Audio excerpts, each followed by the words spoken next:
How's it going, folks? Tactard Ted. It's Monday, the 13th day of June, 2022. How's everybody going today? Anyhow, folks, what do I have to say this morning? Well, what I will tell you is we have a serious problem in the media and our politicians. Apparently, if we listen to everything the politicians have told us and everything the media told us, any army that fights Russia should have a cakewalk. After all, Russians are letting their generals get killed. They're letting their men get killed. They're throwing endless resources into a battle. Their resources aren't endless because they're running out of this, they're running out of that, they're running out of the other.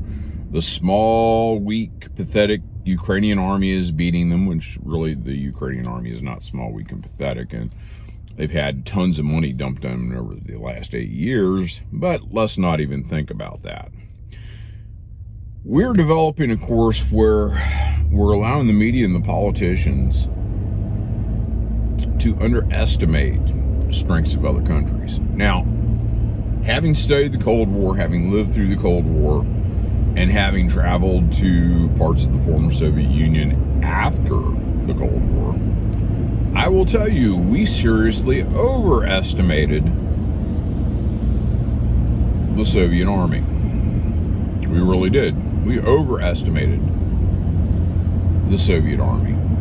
We overestimated their combat strength. We overestimated their abilities. But a lot of that was because the Soviets told us they had the stuff, and we believed them.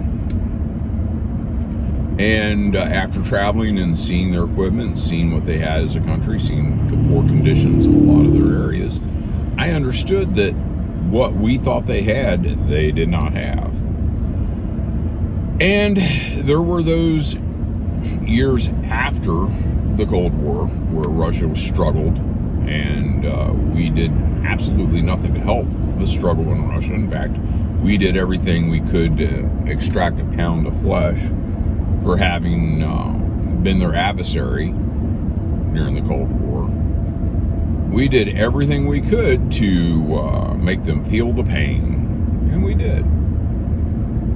And so now it's a little hard for some politicians who've been so invested in Russia bad to see that Russia has actually insulated themselves against the sanctions.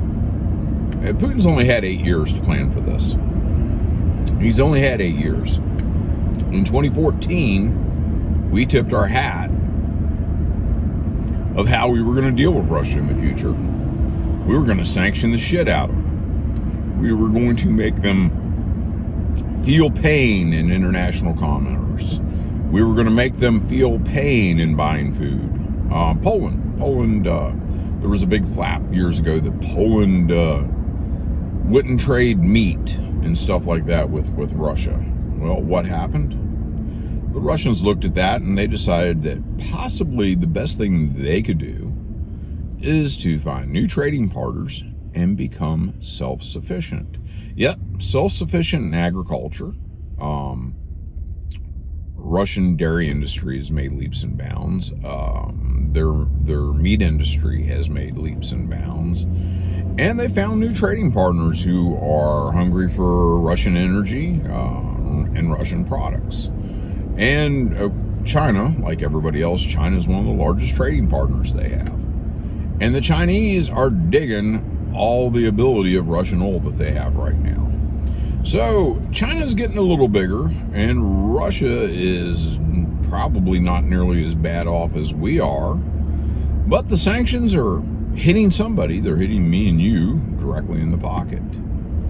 But this whole idea of downgrading a country and thinking, oh, well, they're going to be a pushover, there should be easy going because we've got the might of NATO behind Ukraine, second largest army in Europe behind the Russians, just so you know, and they're equipped with NATO weaponry.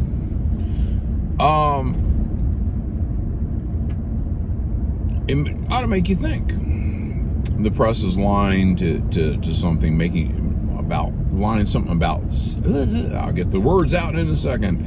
They're lying about something so big as a war.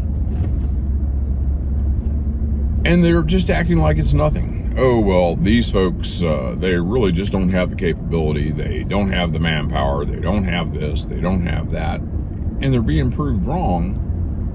Just imagine if those were our sons and daughters on the line fighting, and we went at it willy-nilly. You know, I think if you go right back to the roots of this particular edition of the war, because this war started in 2014. The Russians are actually newcomers to it, starting in February 2022. We coaxed Zelensky not to negotiate with Putin, because why would you not negotiate with Putin? Well, you wouldn't negotiate with him if you thought you had nothing to fear from him militarily. Why else would you not negotiate?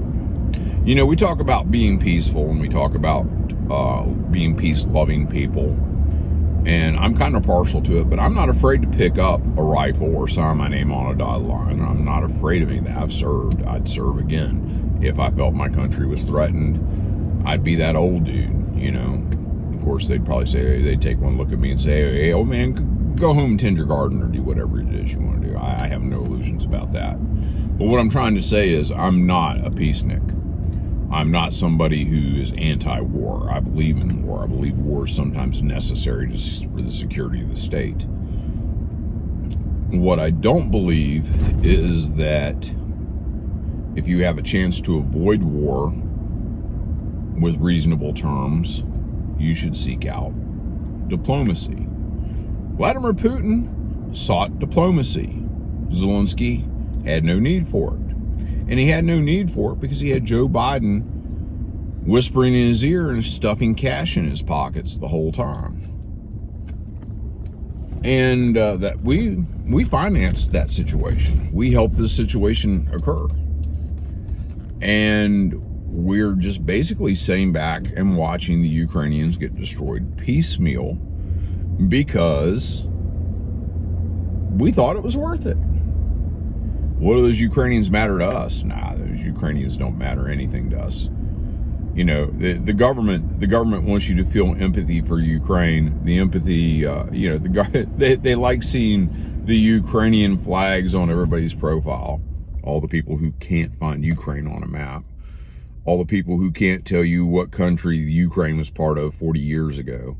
These same folks, useful idiots out there who, you know, for one reason or another, that's the latest thing. We have to put a Ukrainian flag on our profile.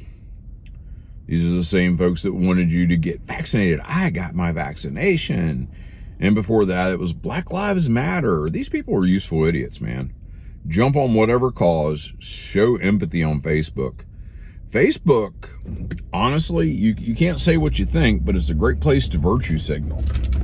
Oh my Lord, you can't say, hey, I don't agree with you. I don't agree with this. I don't agree with the other. But let me put a Ukrainian flag, a BLM sticker, a vaccination status. Let me put all that shit on there, and it's just wonderful. They're not going to stop you from doing that. But if you happen to say, hey, I think that abortion's bad, well, there you go. You're spreading disinformation. Abortion isn't killing babies. It's destroying a clump of cells. You know, we love to dehumanize the humans. And we side with people who dehumanize humans. I mean, let's face it, look at the Ukrainians. They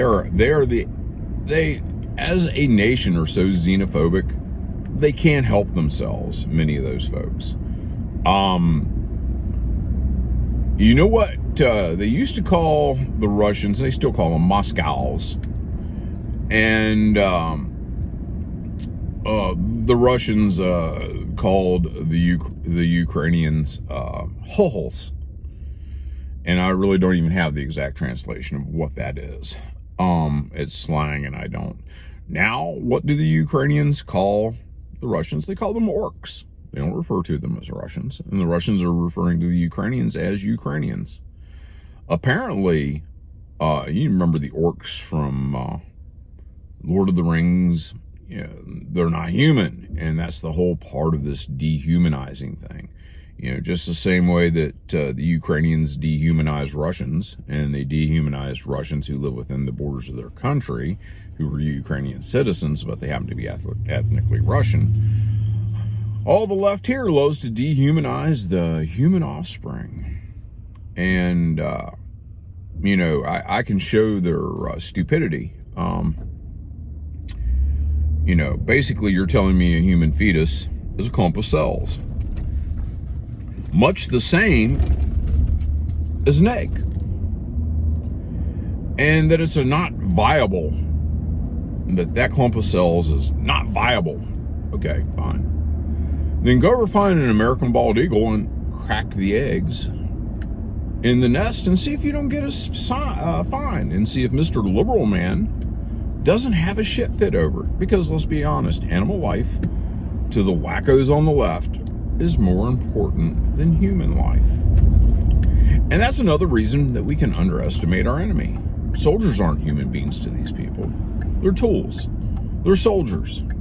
They don't think of them as human beings. No, they dehumanize you. They have no respect for soldiers.